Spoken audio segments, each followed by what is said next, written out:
So hello, welcome everybody. It's William Drumming. Welcome to my channel. So let's continue our 2D game development and let's continue our crazy Llama X development.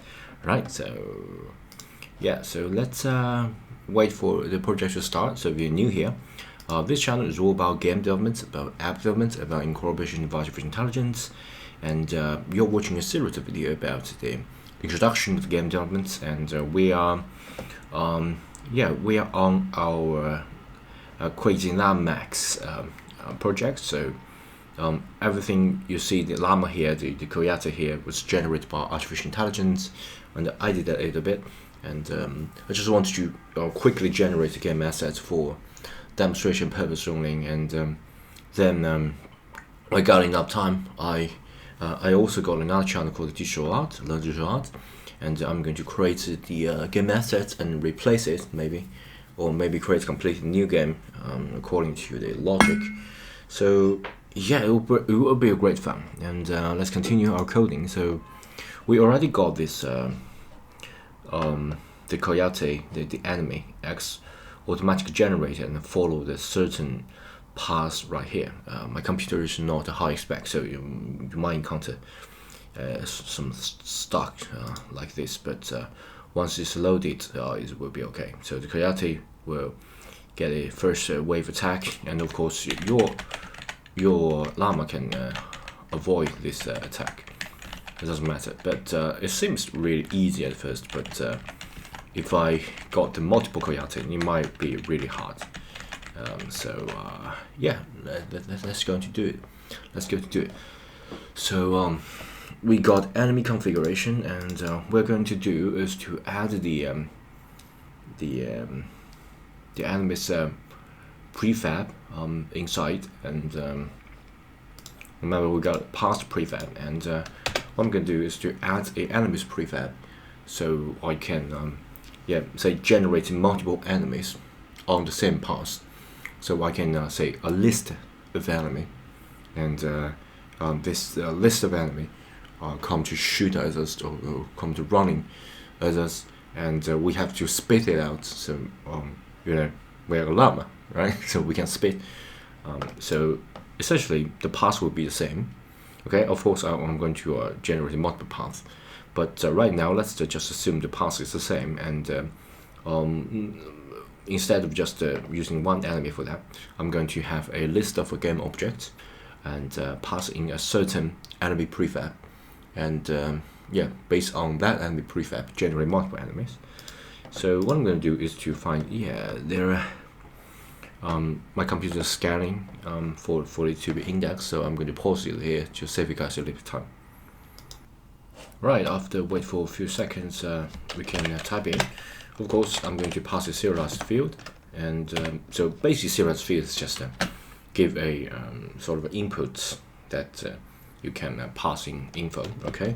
And since I'm going to pass a prefab, I'm going to say list of game object, and we're going to pass our enemy prefab, and it do not have any suggestion, so I might as well just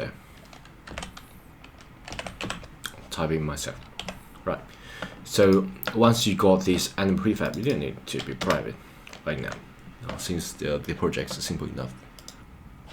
And right now let's create a logic that can get hold of all the enemies, and then maybe I'm going to spoil all this enemy. So basically once a pack come, I'm going to generate multiple enemy inside that pack. So what I'm going to do is to add a public int and get number of enemies. Okay, that's pretty good. So we grab this enemy prefabs, and we count how many enemies are inside, and of course I'm going to get every game object. Basically get enemy prefab. We can get that by return enemy prefab and get enemy index. Okay, I think that's pretty good, but it's not passing information here. So what I'm going to do is to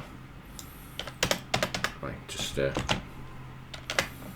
change Copilot's codes a bit. So enemy index, okay, right now you need to pass the enemy index in order to get the specific enemy or loop enemy in the enemy prefab. So what I'm going to do is to passing in the enemy index so it can actually get it. So yeah. And then let's go back to Unity. We're going to create a generator that can essentiate enemy and generate a bunch of enemy according to our enemy prefab. So what I'm going to do is create a new C# script, and that will be our enemy generator, right?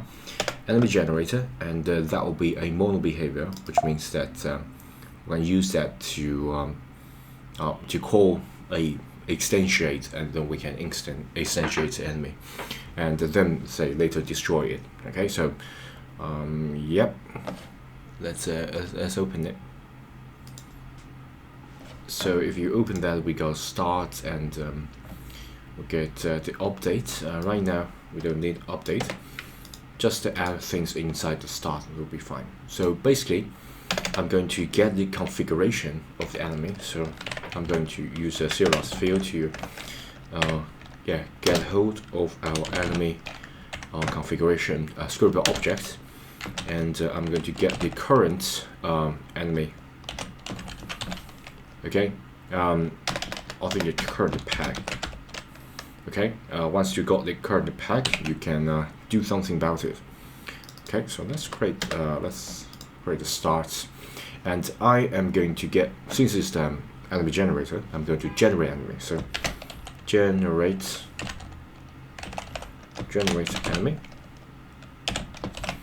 right? And since there's no generate enemy here, I'm going to write a void and say, hey, I'd like to generate some enemy, and we're going to use instantiate method to generate that. So instantiate, basically every enemy just become an instance, and once you call that, just replicate that enemy and generate that, like a enemy factory that you are working on the same enemy over again, so you don't need to write the code.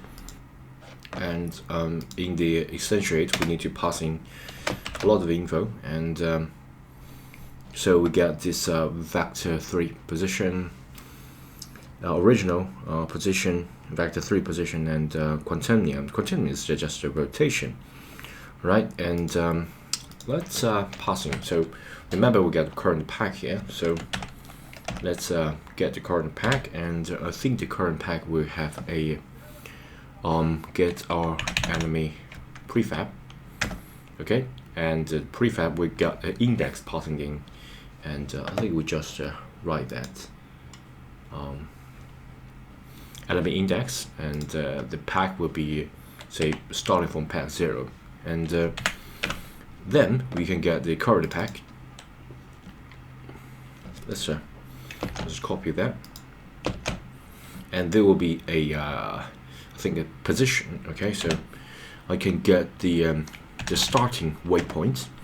Okay, and since it's transform, I'm going to get starting waypoint's position, and then of course as we look at this instantiate before, we need to add the rotation, and since there is no rotation, so I'm going to just see the identity rotation, so read only, no parameter passing in, so just a placeholder for now. And if you don't know what quaternion is, it's totally okay. It's just a fancy word saying that you're dealing with the vector, and you rotate it, and just a fancy word Unity use. Actually, mathematicians or the physicians use, physicists use to dealing with the vector. So yeah, you don't need to worry about that for this game, at least for now. So let's just yeah, once you enter that, there is no complaint. That's good. And for those of you who already noticed that we got some naming wrong, yeah, you're right. I do that intentionally. That's because we're going to delete it anyway. So that's the reason I use different name, so you guys can notice that. So if you already noticed, we got serious field of enemy configuration. One are name current pack, the other is inside enemy path. We got serious field, we got enemy configure. Scriptable object, we got enemy configuration. All right. So basically, these two are the same. So why not just use one, and then say use a getter, and if you want to use that again, you just reference that. So you don't need to say passing multiple things and in a different file. So what I'm going to do is to use this one. This enemy configuration. This enemy configuration is everywhere. So what I'm going to do is not change this, but rather change the. We just wrote the enemy generator here. So what I'm going to do is to just get hold of the enemy config. And after we have start our project, I'm going to write the getter saying public, and remember we got enemy configuration, configure so, and get our enemy config.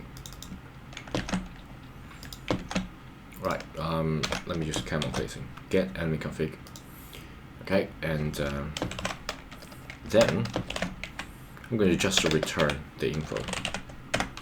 So return our enemy config. So every time you want to get the enemy configuration, you can just call this get enemy configuration. Okay. Right. Sorry. I think I'm going to put this put all this in here. So generator, and put this in generator, and then change the name. Okay. So current pack, I think I might as well change the name as well. So get this enemy configuration, return enemy config, and this enemy configuration will be enemy configuration. So just replace that, and the current pack would just be enemy configuration. Okay, so just to replace that, and then I can just reference this here. Alright, so we can successfully just delete the serious field and reference it by where's my mouse here? Okay, so we can just delete it. Okay, just make it private, and then we are going to reference this enemy generator. So enemy generator will be our enemy generator. You can do this way, but right now, just in order to make it consistent, I can just do not reference private, and this enemy generator will generate enemy, and in order to actually get our enemy generator, we're going to reference that. So I'm going to awake it, okay, and not implement it. Of course, I'm going to implement it. Okay, so I'm going to get the enemy generator. So basically, you're declaring that, but you're never going to find it. So you have to awake it by find this object type, okay, and that will be our enemy generator.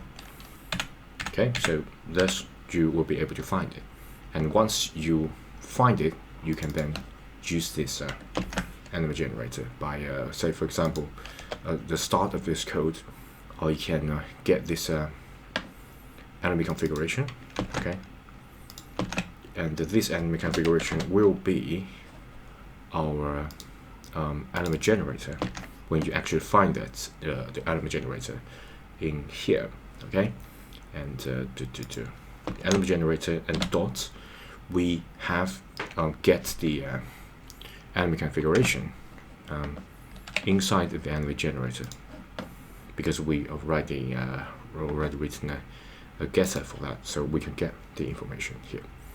Okay, so yeah, so everything is connected. So yeah, once you got the code ready, you can actually generate a enemy generator. Just create it. Okay, so create a enemy enemy generator, and then you can add your code here. So we got this enemy generator file. Okay, so I'm going to attach that to our game object, and we are lacking a enemy configuration. So let's click and drag it, and we need a enemy configuration SO. So let's go back to here. We got pack 0. So click it, and let's get this pack working, so we can actually generate our enemy. And then if you click our pack, right now we got no enemy prefab, and what I'm going to do is to manually add our enemy here. So let's click our enemy. Yep, sorry, I should do this here. So we got waypoint pack. Okay, so enemy coyote and enemy 0. Let me just input it here. I think I need to increase that, and then adding a game object. So I got a enemy 0, and I can even got a multiple enemies. So let's start with 10. Okay, so yeah, we got 10 enemy 0. Okay. Right, so after you have drag it, you can just safely delete the enemy, and you can test it out. Right now, it doesn't seem to have much of a change, but that's a good thing, because we got the coyote move and following a certain rule. We did not break anything, and that's good. But clearly, as you can see, the enemy generator was generating enemy 0 clone, right? This clone, I do not add it. Unity engine add that. Inside we got a coyote instance, right? So basically, if you have clone attached to it, it's an instance. And then after we got everything and reached to the final destination, just game object got destroyed, right? So then what I'm going to do is to actually make a sort of delay between this enemy, and just to make it make one coyote at the front and then coyote at the back, something like that. Add a little bit interval in between, and so you guys can see multiple coyotes. And we got to solve another problem, is that when you generated this coyote, this enemy was generated at the same level as the enemy generator. We're going to transform to the parent of the enemy generator. So we just need one code to do that. We go to the this enemy generator, and I believe it's here. Instantiate, we also got another parameter that you can pass, which is transform. And once we add that, it will be transformed to the parent. So attached to this game component, right? So basically, you got the instance attached to the enemy generator. And let's test it out. And we got a lot of time reloading because my computer is not a high spec. So I got to wait a second. Let me just pause this. Yeah, I think, maybe pause it. Alright, I think finish loading. And as you can see, there is no standalone enemy clone on, but rather it just got inside the enemy generator. That's good, so it won't get really messy, especially you got say 10 or let's say 20 enemy instance generated, it will just all inside the enemy generator, and when it's destructed, it will just be gone. That's good. So remember, if you got this pack 0, we got multiple enemy. I think starting 0 enemies 9, so we got 10 elements, so basically 10 items, and we need to loop that. So I'm going to write a for loop for that. So where is it? Yeah, I think I need to close it a bit and go back to here, rider, and get enemy extension. Yeah, I'm going to get a for loop for that. So for our int, and start with the 0, and then all the way up. Once you got less than element configuration, get number of elements, and then we can count. Yeah, that's perfect. So Copilot already write that for me. And as long as you are less than this, I'm going to I'm going to execute the code here, which we instantiate. So what I'm going to do is to get hold of this code and put it here. Okay, and so instead of just get 0, I'm going to loop this and get I. So it constantly increasing that list. And yeah, I think that's good. So go back and let's test it out. Alright, if you go back and hit play, and if you hit play, the instant you hit play, you can see that element generator just generates 10 element column, and yeah, and we got the problem is that even though it generates 10 element column, you can still see this coyote as a 1 coyote, because right now you can't can't tell the difference because they're all stacked together, even though you got a different coyote, and they destroyed all the coyote at the same time, so you can't see the different coyote. So what I'm going to do is to add a little bit of variation to it. So I'll basically add interval so you guys can see multiple coyotes. Right, let's add some randomness to our generation. So we're going to go to this I think I'm going to get this configuration file, enemy configuration, and I'm going to add some variable that I can specify the in-between time and the variation. So what I'm going to do is to let's just generalize the serialized field. Spawn time, that's perfect. Okay, so spawn time would be 2f, and number of enemy. Yep, I'm still dealing with the spawn time, so serialized field, and I'm going to get a float as well, and that will be a spawn random factor. That's a pretty good name. So basically, this will affect the spawn time, so it won't be so just 2 seconds, 2 seconds, 2 seconds. That's a number of enemy. Yeah. Let me get the float of because if you got this randomness factor, you might say change the spawn time to negative. So you might just say the variance just increase or decrease too much. So we can set a minimum spawn time. Okay, so we got this. So you can decrease that, but you can't make it negative, or else weird behavior might happen. Right? So I think Copilot did a pretty good job. Yeah, once the declaration is ready, we got the spawn time, and we got our minimum spawn time. So we can use some clamp to just use the clamp to clamp this to set the boundary to actually get the random spawn time, and and because we already got this random factor, and we can add in the random factor upon this spawn time, and we can have a range to do that. So yeah, I think I can just make it a new getter. Remember, we got getter of get move speed. We also get a getter of get the spawn.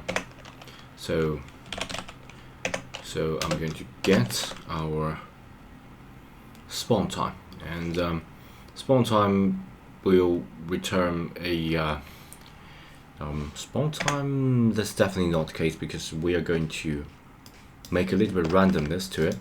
So what I'm going to do is to float, and spawn time equals to random minimum spawn time, this spawn time. I'm going to add this random factor to it. So instead of it use that, I'm going to get spawn time will be random and range, but inside the range we're going to add something different. So remember we got this spawn time of 2f here. Okay, I'm going to use this, and remember we got this randomness factor to it. So we got this spawn random factor, and this random factor will negative and positive affect this the spawn time. So you can get less than, sometimes it can be less than spawn time, sometimes it can be bigger than spawn time. I'm going to decrease that spawn time factor all the way to plus spawn time factor. And by the way, I'm going to make it much bigger than 0.1, maybe 0.5 or 0.8. Yeah. And let me look at it.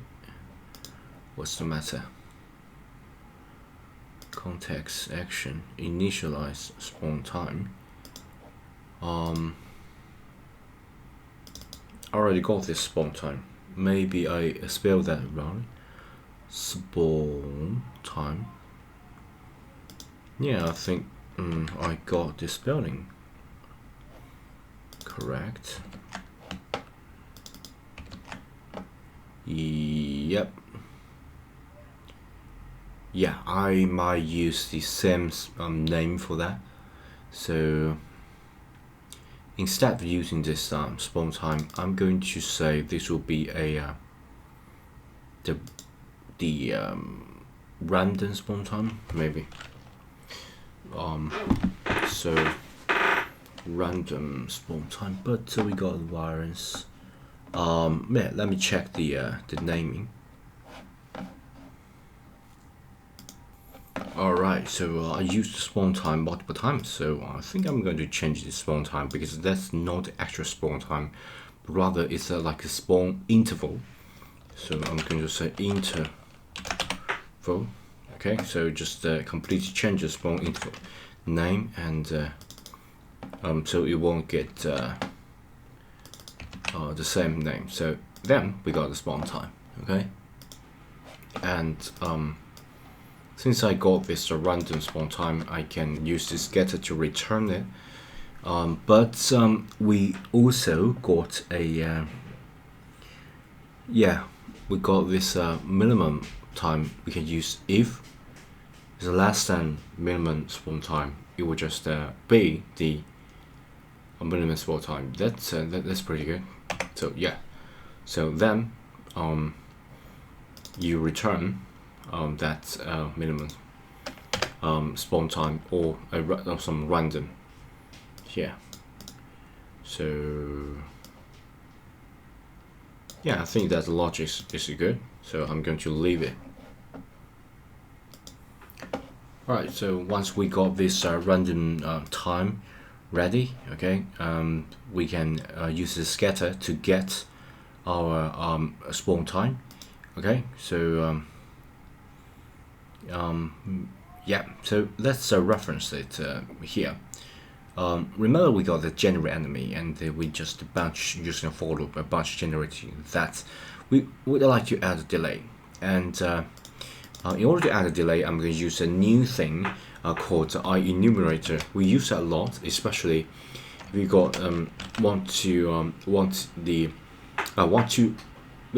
do something step by step, and every time you do that, you want your say execute something or get you something. Okay, so I use the enumerator to do that. Okay, and inside of it, the difference between this just a simple void and enumerator is it can actually yield something. Okay, so if I write the yield, and I can say yield return, and I'm going to wait for a few seconds in order to wait for seconds. Okay, and that seconds is a random time. Okay, so what I'm going to do is to I think I got this called maybe called the enemy configuration. So enemy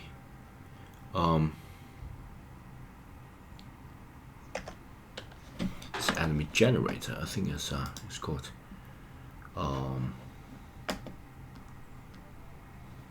yeah, get spawn time. So this is called enemy configuration. Enemy configuration and so on.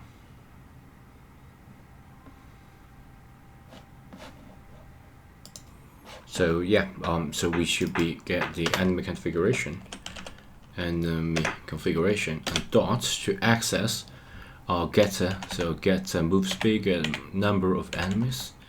Yeah, get our spawn time. Since it's random time, so we can actually get that. And yeah, so basically you still executing the for loop, but inside the for loop, every time you execute it, you got to instantiate a enemy.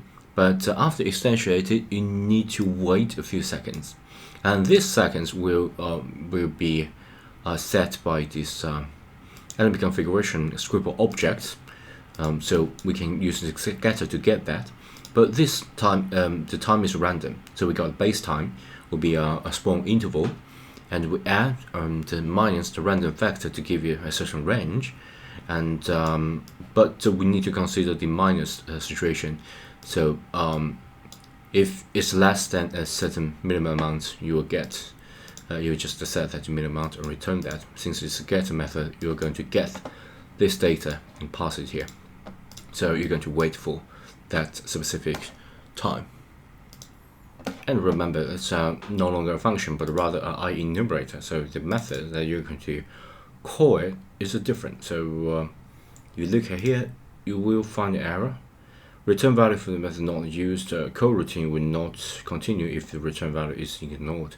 So you got to start this coroutine. So what I'm going to do is to start coroutine, right? And we got a coroutine of generate enemy, and pass it and close it, right? So there will be a coroutine. Alright, I think we can test this. We already inside the game, and let's just wait for a few seconds for it to initialize. Okay, we got multiple enemy generated. Alright, so pretty good, and it's moving seemingly at random. That's because the path that I generated for this pack of coyote is really complex, so it might give you an impression that they're moving at random, but in fact they're moving in a preset route, but retreating, and then everything was destroyed. This looks pretty good, and of course you can let me just bring this marker here, so you guys can see that our coyote coming from the right side and then coming. I think the aspect needs to be changed. It should be like this. Okay, so you go outside of here and enter and exit. Let's do that again, so you guys can see not only in the game but also in the scene view. So initialize here. Initialize that one clone, so it will be just one instance. You move from here to here, and then generate another one. Okay, generate another one, another one. Okay, so generate another one, and I think the last one will be come to exit.